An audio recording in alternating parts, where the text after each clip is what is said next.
So, today we are going to be talking about social media, which you would have seen on our social media. But this is a pretty relevant topic, especially with the Social Dilemma coming out on Netflix. I don't know if you guys have seen it. I only watched it pretty recently, but yeah, it just sort of makes you think about, social media, how much it's controlling us. But yeah, even just with lockdown, I personally found I've been spending so much more time on social media. It's like the only thing that we have to connect to the outside world. But even then, it's social media. It's part of our life. It'd be really rare to come across someone who isn't connected on social media in some way. We're just going to talk a bit about it, how it affects our lives, and our relationship with God. So yeah, the panel will be me, Mary, and Sarah. And so we're just going to be having a little chat. I guess we'll just start then and talk a little bit about what each of our experience has been with social media. Just an overview. What's your experience with social media?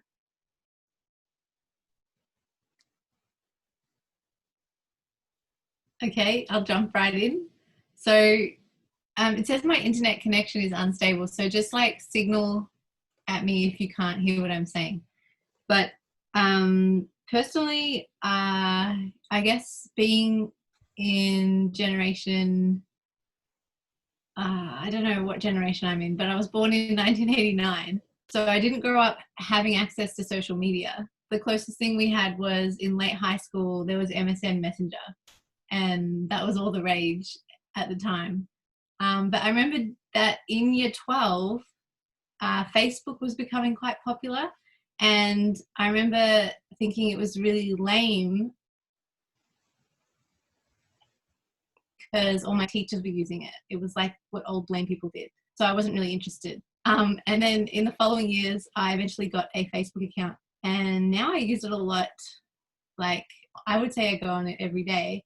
Not to connect with my friends or like see what they're doing in their lives, but to join different groups. There's all these groups on Facebook that you can join. So at the moment, I'm part of a breastfeeding group for mums, and I'm part of a general like parenting group as well. And I actually really find it a positive like community experience. That's what I use social media for. How about you, Mary? Well, my experiences are quite different. As a Gen Z, we're famous for being on social media.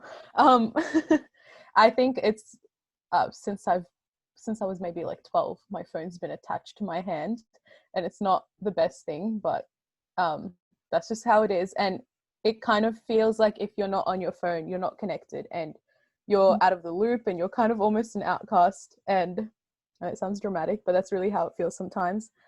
And I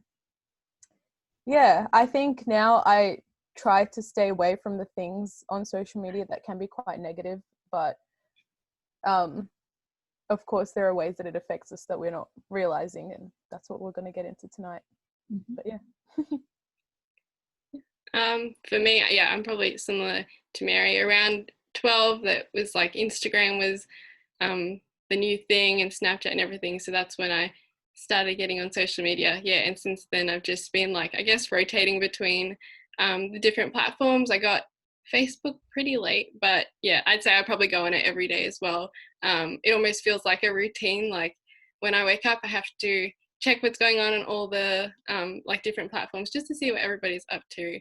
But yeah, it's definitely something that I use every single day.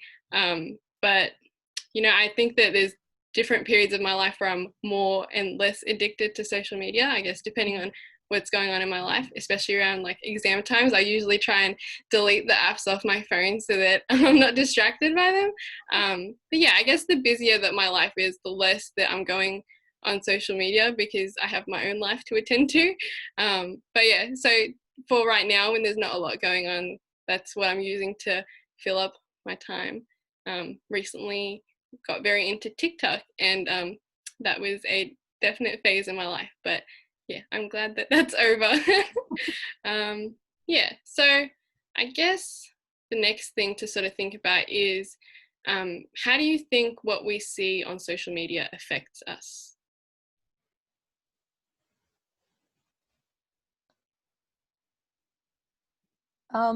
I guess it kind of wires our brains differently.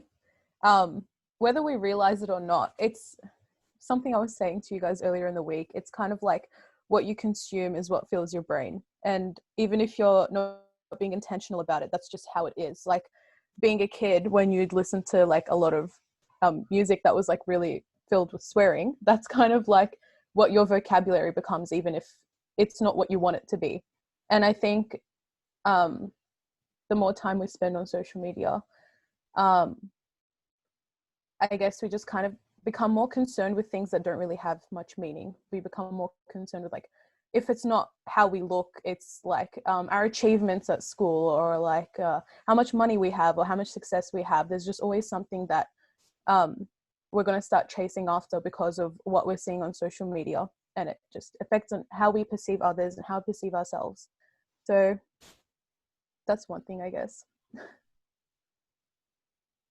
Yeah, definitely. I think that social media, the way it's used today, distorts reality in many ways.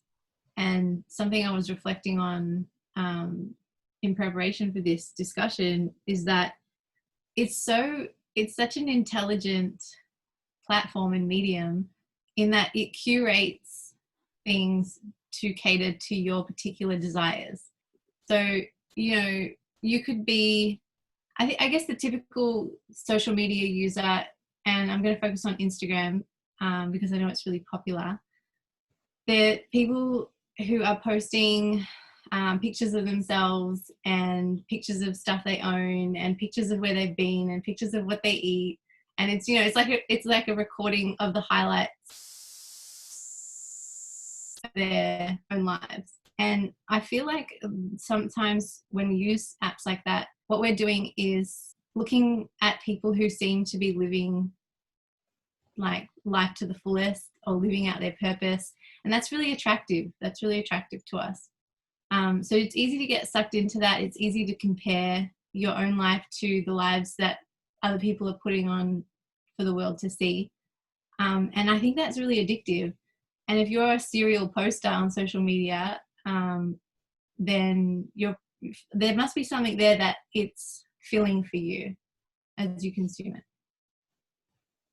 Yeah, for sure. I think that like what we see on it, like you both were saying, is what goes into our heads. And yeah, people put their lives up on social media, and it is pretty much only the good stuff. But the other thing that I sort of think on social media a lot, especially nowadays, people share their opinions so much on social media. That is like the place to go if you want to vent, or if you there's like a social justice issue that you want to talk about, you're going to say your opinion on that there, and you're going to find so many different opinions and people's beliefs and how they're running their lives and how they think the right thing to do is.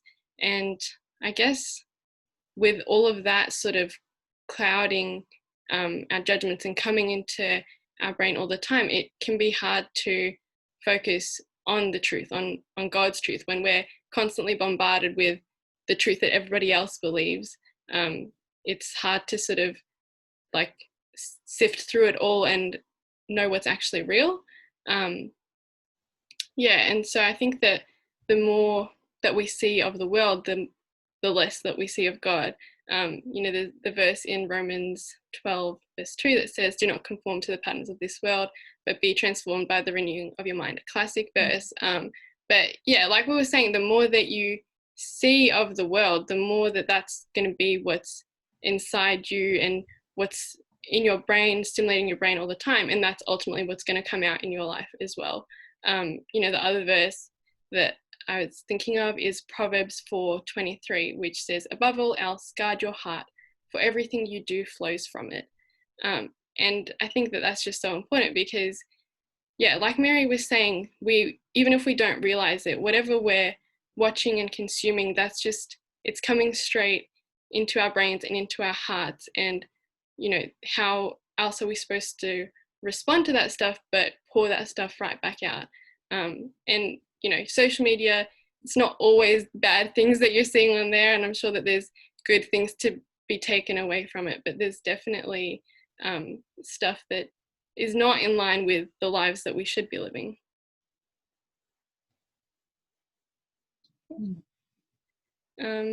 Yeah, so I guess then the next thing to think about, we've all sort of talked about our slight addictions to social media, and the way that it can sort of become an idol in our lives. And I guess what would be the next thing to consider is how does that affect our relationship with God, with social media as an idol? Yeah, great question. I think that it's easy to consume social media mindlessly. I think that I was really convicted just even looking into this topic in preparation for tonight. I will wake up in the morning and the first thing I want to do is check my notifications. And I'm a really boring social media user. I don't really post. I just like to stalk other people or products or, advice groups, things like that. But it's still, even though that's harmless, it's something that fills my soul, as you both have mentioned. And it's something that is becoming a habit to the point where I don't know if I could let go of it if I wanted to. I don't know if I could just switch off and live without social media. And that's worrying. That is a bit of a red flag for me. And that tells me that it could be becoming an idol if I can't separate myself from it, and if I can't put God before it. And specifically I want to honor God with my time and how I'm using it. If I can't do that, then there's a problem. And I think that something that, because you mentioned it's not always an evil platform, right? Like there's good and bad things you can do on social media, and there's good and bad outcomes from using social media. But even the good that comes from social media, I think is it's almost like how do I put this? It's like it's insidious because it can just creep up and take away your focus from God's purpose for your life and for your time. And I'm thinking of the passage in, I think is it Luke? I'll just look it up. Yeah, Luke 10:38. And it's the story of Martha and Mary. And it's very famous. I'm sure we've all heard of it. And basically the gist of the tale is that Martha is focused, busy serving all these guests who come to her house to hear Jesus speak. And Mary, her sister, has chosen what Jesus calls the good thing, which won't be taken away from her, and that is just to sit at the feet of Jesus. And for me, that lesson applies to so many different areas of my life, but in particular social media, when it becomes a distraction, when it becomes busy time that is not actually beneficial in the way that sitting at the feet of Jesus is beneficial, then I'm wary and I am convicted that I need to pull back on that time that I'm spending on social media. So I think that's how it can be an idol personally in my life. Yeah, I find that I really relate to that as well. And it's become quite scary recently in that, I've kind of only become aware of it recently as well, is that when it's like my time to go pray, I obviously need to put my phone down, can't pray when I'm on my phone, but sometimes I can really struggle to just get through those 10-15 minutes where I'm meant to be sitting down and speaking to God. I can sometimes find it really hard to get through that time without thinking, I should just check my phone. It's just out of habit now. And it's really worrying that it's something that's, not even just throughout my day, the empty moments throughout my day, it's the time that I've designated for God, and it's almost getting in the way of that too.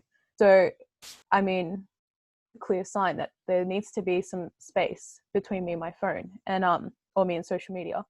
And on top of that as well, if I'm not giving God the time not only to speak to him but to sit in silence and to listen to him, then I'm not giving him room to move in my life. I mean, I can't expect anything from God if I'm putting this phone or like this, like putting Facebook before him and expecting to find fulfillment or happiness or just whatever through there. It's not going to happen if I'm not giving him the space and the room to move in my life.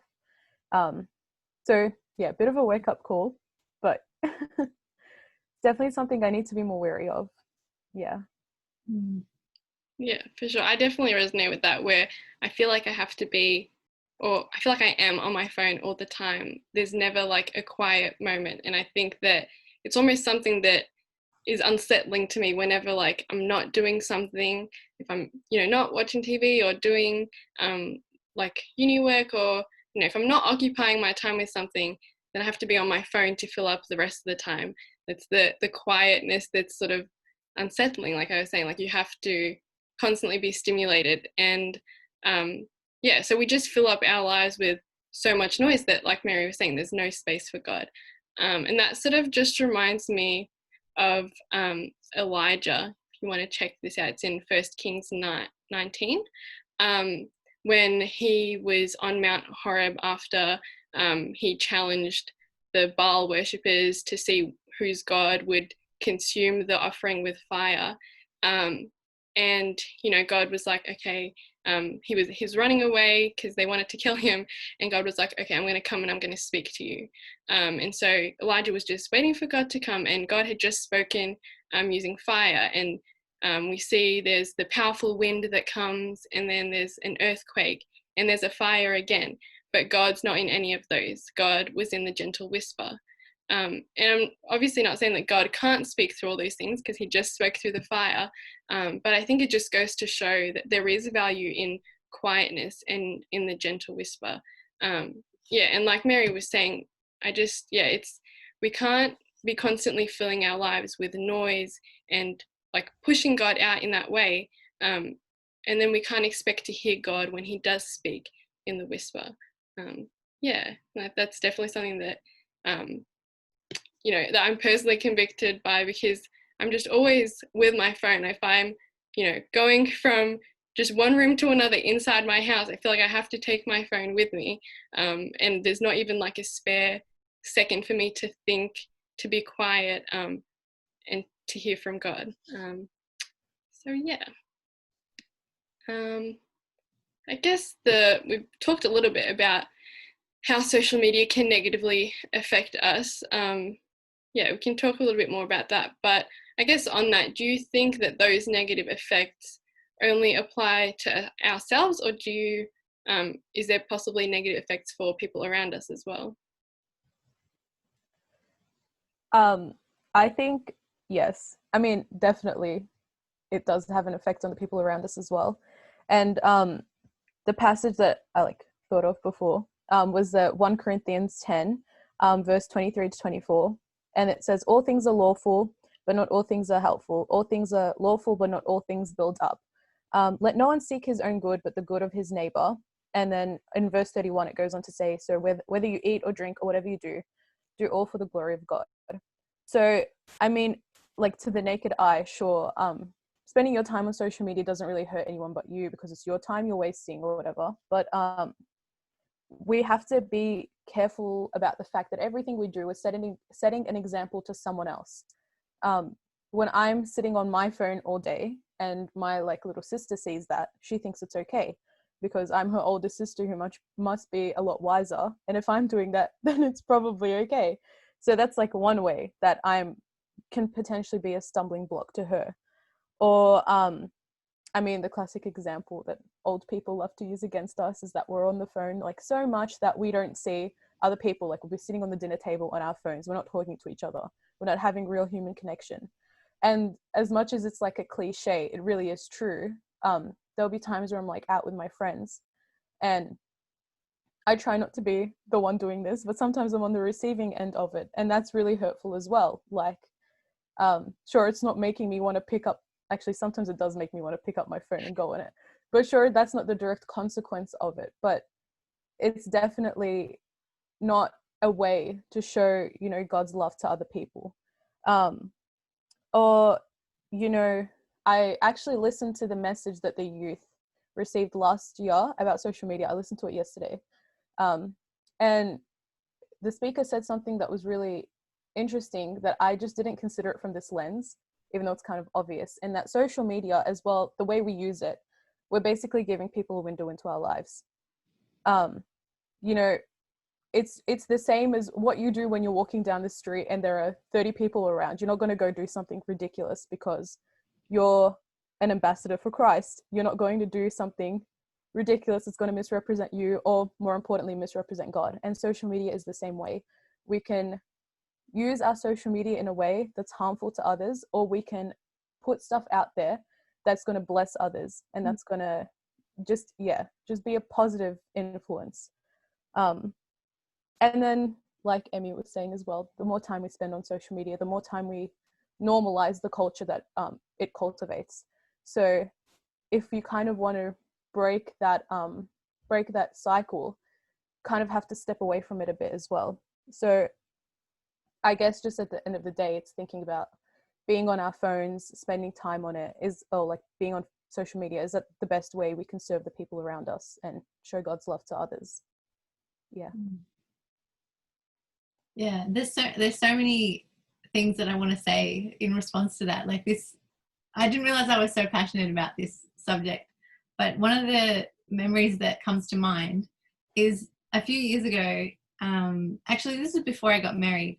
We went to the coffee club for Father's Day in good old Knox Ozone, back before coronavirus was a thing and we could hang out.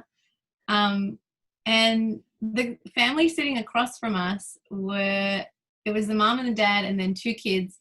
And I remember like looking at them and being fascinated by the fact that they were obviously there to celebrate their dad, but it was only the 2 parents that were speaking and the 2 kids were just on their devices the entire time, like to the point where it was comical just watching it. And I remember thinking, oh, like I'd never treat my dad like that, or I'd never do that on a social occasion when I was celebrating somebody else. Fast forward to now, and I'm married, I have a husband, I have a little baby, and I find myself, you know, I can talk for a time to both of them, and then in any lull in the conversation, there's just kind of this silence descends, and I have to feel it, like Emmy mentioned, and, you know, out comes my phone. And I just think, oh, what a hypocrite. Like, you're doing the exact same thing. You're ignoring your family to jump online and look at strangers, essentially, who don't impact your life in any way. And I think that it's a real, like, I don't want social media to consume me to the point where I'm not serving those that God has put in my life. And even more than that, I think that social media, the rise of social media is actually correlated with a rise in all sorts of miserable things. For example, suicide rates in preteen girls, suicide rates in older teen girls. They have literally skyrocketed. I think the statistic is something like in preteen girls in the last decade, suicide rates have increased by 150%, and it's directly linked to social media use and the rise of social media.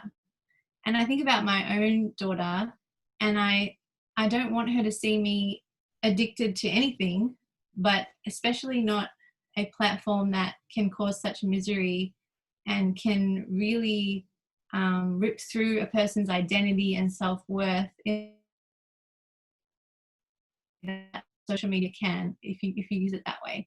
And something that, you know, I was surprised at was that we're really protective of young people when it comes to mental health awareness and when it comes to alcoholism and drug use. But when it comes to social media, the same caution and the same boundaries are often not there. And parents and siblings and, you know, people in authority, they don't see the use of devices as harmful as any of those other things that I just mentioned. And I feel like that's the deception of social media when it's used in the wrong way, is it gets past everyone's boundaries because it seems so harmless. but clearly it's not if we're losing a whole demographic to suicide in numbers that we've not seen before. So I don't remember what the question was, but I think that it definitely can cause negative experiences for others. If we're not being good stewards of social media, it can definitely, you know, it's I'm going to steal my husband's analogy about a fire, which actually comes from Song of Solomon. But the idea is that a fire can be a really healthy, helpful, life-giving thing if you put it in a hearth, in a fireplace, on a stove. If you use it to heat, to cook, to be hospitable. But it can also become something extremely destructive and deadly and terrifying when it's a bushfire, when it's out of control fire. And I think that we've really got to have a look with a critical eye and ask the Holy Spirit to look with us at how we're using us, affecting others, not just ourselves.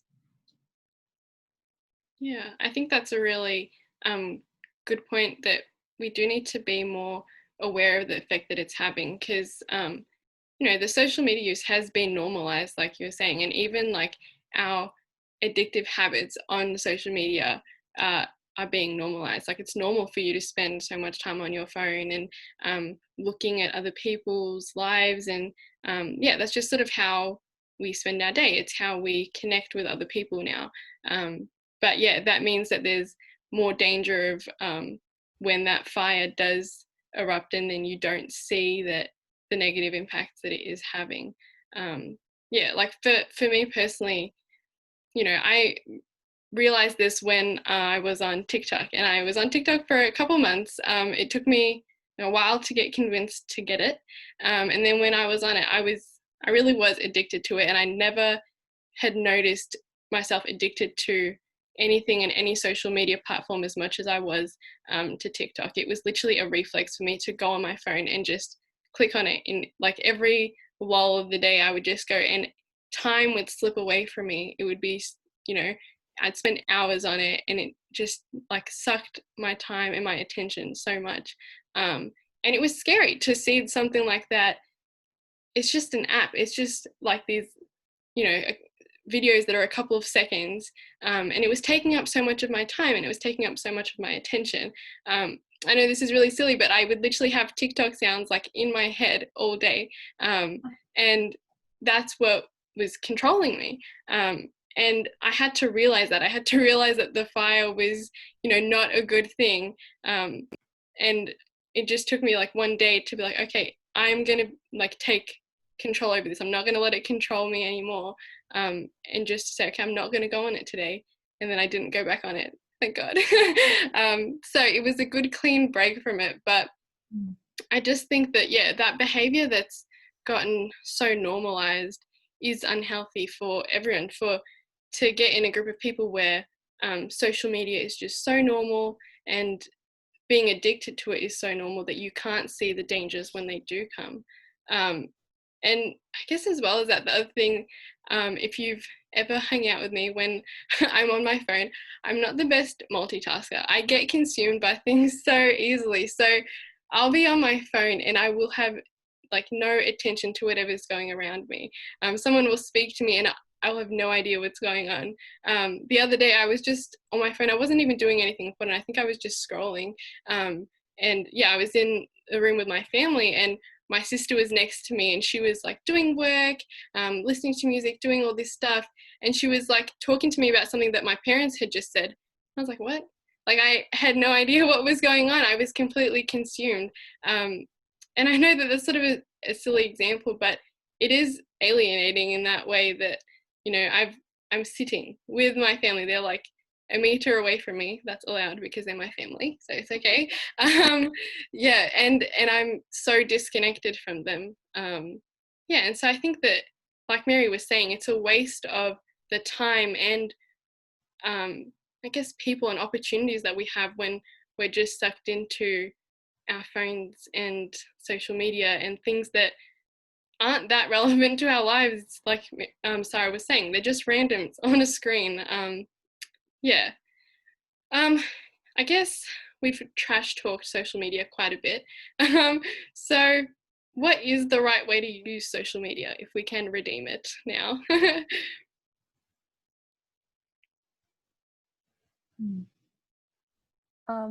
I guess social media, like most things, has its place and its purpose. And yes, we have trash talked it, but it definitely has its place in our lives. And I think one of the things that quarantine has showed us is how helpful it can be, because I personally don't know what I would be doing if I had just spent the last however many months, like 6 months, at home with no way to like easily talk to other people.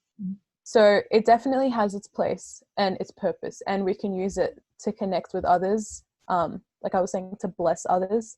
It's a great way to stay connected and catch up with people. But yeah, I guess just being really careful of the time that we're spending on it. I had this verse written down from, two verses from Ephesians. It's chapter 5 to verses 15 to 17. It says, "Look carefully then how you walk, not as unwise, but as wise, making the best use of the time, because the days are evil. Therefore, do not be foolish, but understand what the will of the Lord is." We don't have much time on this earth, as like, everyone says it, and it's a bit of a scary thought, but it's true. We really don't have much time. And if we're going to spend every moment of it on something like social media, we've just wasted it. There's so much more that we could be doing with it. So yeah, I think just being really wary of that, being really intentional with the time that you spend on social media is really important as well. And praying for clarity, really, because I know, because social media has become so normal, it almost seems silly to say like, oh, like pray to God and say like, show me how I can use Facebook today. But I mean, there's nothing too small or too big to pray about to God. Everything in our life, we should be surrendering to Him. And this is one of those things that we should be asking for guidance and wisdom in, engaging with it. And I guess, just as Philippians 4:8 says, very popular verse, part of it was even Emmy's Instagram bio for a while. Finally, brothers, whatever is true, whatever is honorable, whatever is just, whatever is pure, whatever is lovely, whatever is commendable, if there is any excellence, if there is anything worthy of praise, think about these things. And I think most of the time the things we find on social media aren't fulfilling this criteria. So just taking a step back when needed and being really intentional. And yeah, I'm just repeating myself now. Just be careful.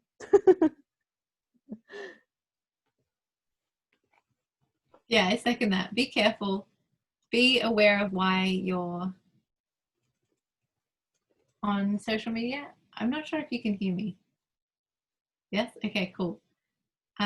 If you're finding yourself drawn to it because your life feels empty and meaningless and you're lonely, and you find value in the instant feedback you get when you post a quick selfie, or a picture of your new shoes or whatever it is, then reevaluate why that is, why you need it in your life so badly, and take it to God and ask Him to show you the true state of your heart in connection with it.